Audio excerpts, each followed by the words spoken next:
అండి good morning అండి. నేను విజయలక్ష్మి. ఈరోజు శనివారం శ్రీ దుర్గా నవరాత్రి నవరాత్రులలో భాగంగా సాయంత్రం పూజ అలంకారం, త్రిపుర సుందరి అలంకారం, దీపం జ్యోతి పరబ్రహ్మం, దీపం సర్వతమపః, దీపే నసత్యతే సర్వం సదా, సర్వదీప నమస్తుతే నమో నమః, సంధ్యలక్ష్మీదేవి నమస్తుతే నమో నమః అని అమ్మవారికి పూజ చేసి పుష్పపత్రం అలంకరించి అమ్మ పుష్పాన్ని స్వీకరించు తల్లి. ఓ దీపంలో ఎవరుంటారంటే దీపంలో సుబ్రహ్మణ్య స్వామి ఉంటారు, గౌరీమాత ఉంటుంది, గౌరవర్ణం చూడండి ఎర్రగా వెలుగుతుంది కదా, అది సుబ్రహ్మణ్యేశ్వరుడు గౌరీ స్వరూపం. ఆ తర్వాత లక్ష్మీదేవి ఉంటుందండి. ఈ ముగ్గురు కలిసి వెలిగేది దీపస్వరూపం. ఈ దీపంలో దేవుడు ఉన్నాడు అనుకొని మనం చూడడం. మెయిన్ ఏంటంటే దీపానికి ఆరాధన అంటారు. దీపం ముట్టించడం అనకూడదు, దీపానికి ఆరాధన. మనం తెలుగు వాళ్ళని ఏం చేయాలి అంటే, మన భారతదేశంలో పుట్టిన వాళ్ళం దీపాలనే ఆరాధన చేస్తాం. ఇప్పుడు పువ్వులతో ఆడే బతుకమ్మను, పువ్వులతో అలంకరించి బతుకమ్మను ఆడతాం, పువ్వులకే పూజ చేస్తాం. అందులో గౌరమ్మ ఉంటుంది. గౌరీమాత ప్రకృతి మాత పుట్టిందండి. భూమి అంతా ఎండిపోయిన తర్వాత ఆ మాత ప్రకృతి మాత వెలిసి జీవకోటిని కాపాడింది. ప్రకృతి పార్వతై ఒక ఆ శ్లోకంలో ఉంది, పాటలలో ఉంటాయి. షిరిడి సాయినాథాయ నమః, శ్రీ అష్టలక్ష్మీదేవి నమః, ఓం శ్రీ నవదుర్గ. ఈ ఫొటోస్ ఇంట్లో ఉండాలండి. ఇక్కడ కామధేను దగ్గర అందరు ఎక్కి వెళ్తున్నారు. ఇగో లక్ష్మీదేవి లాస్ట్కు ఉంది. లక్ష్మీదేవి వచ్చి ప్లేస్ నాకు కావాలి కదా, నాకు ఇవ్వండి అని అడిగిందంట. అడిగితే కామధేను అందంట కదా ఆ గోమాత, నేను నీకు ఇవ్వనమ్మా అన్నదట. అంటే నేను సిరులు ఇస్తాను, బంగారం వెండి మీకు ఇస్తాను అని చెప్పిందట.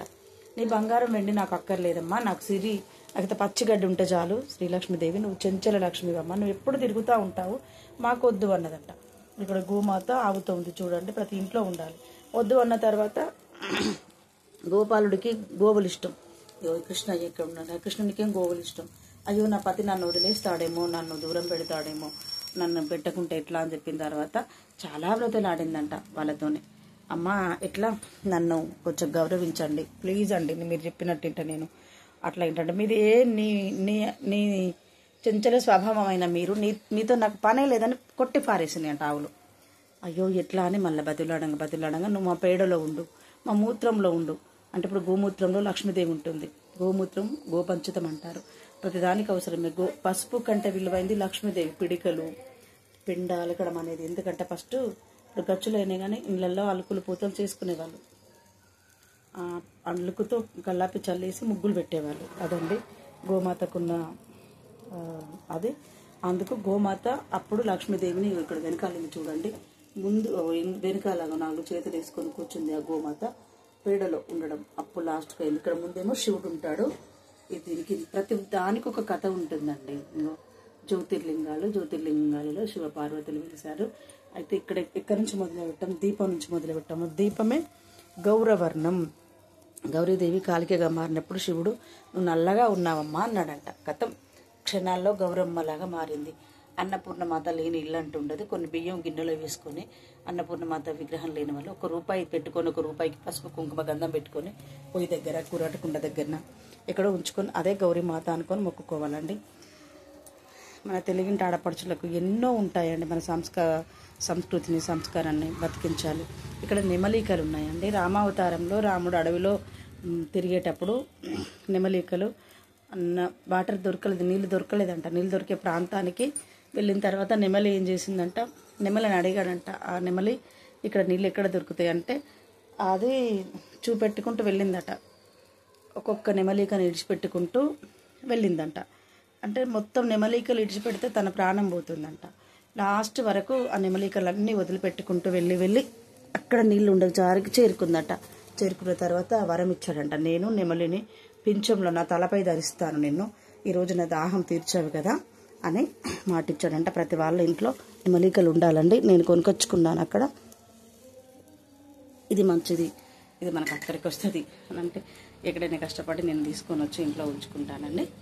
కొంచెమే తెలుసు మనకి, అమ్మ నాన్న వాళ్ళు చెప్పింది, ఏదో గుళ్ళోకి వెళ్ళినప్పుడు ఎవరన్నా మన సాంప్రదాయాలు చెప్పడము, టీవీలో వినడము. చూడండి ఈ అమ్మవారు కాశీలో విశాలాక్షి అన్నపూర్ణమాత శివుడికి భోజనం పెడుతుందండి.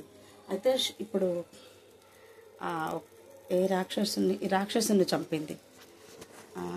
బ్రహ్మవరంతో ఉన్నాడు కదా మహిషాసురుడు. బ్రహ్మవరంతో అతిభక్తుడైన మహిషాసురుడు ఆగలేక తనను చంపింది కాబట్టి, అంత భక్తుని చంపినావు కదా, నీకు పాపం తగిలింది భవాని అని చెప్పాడంట శివుడు. మరి నా పాపం ఎలా పోతుంది స్వామి అంటే, నువ్వు కాశీలో ఆ భోజనం వండి అందరికీ పెట్టి వచ్చే వాళ్ళకు, పోయే వాళ్ళకు, అప్పుడు నీ పాపం పోతుంది, అన్నదానంతో అన్ని తొలగిపోతాయి అన్న తర్వాత ఆ అమ్మ అన్నదానం చేస్తుంది శివుడికి.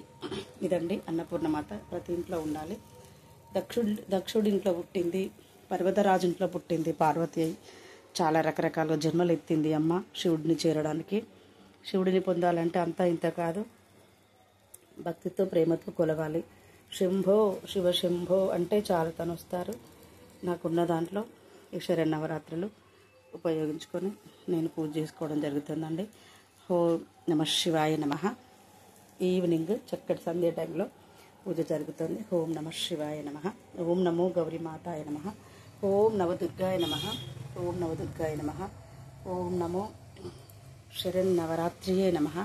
నవరాత్రి, నవదుర్గ, నవకాళి అమ్మ.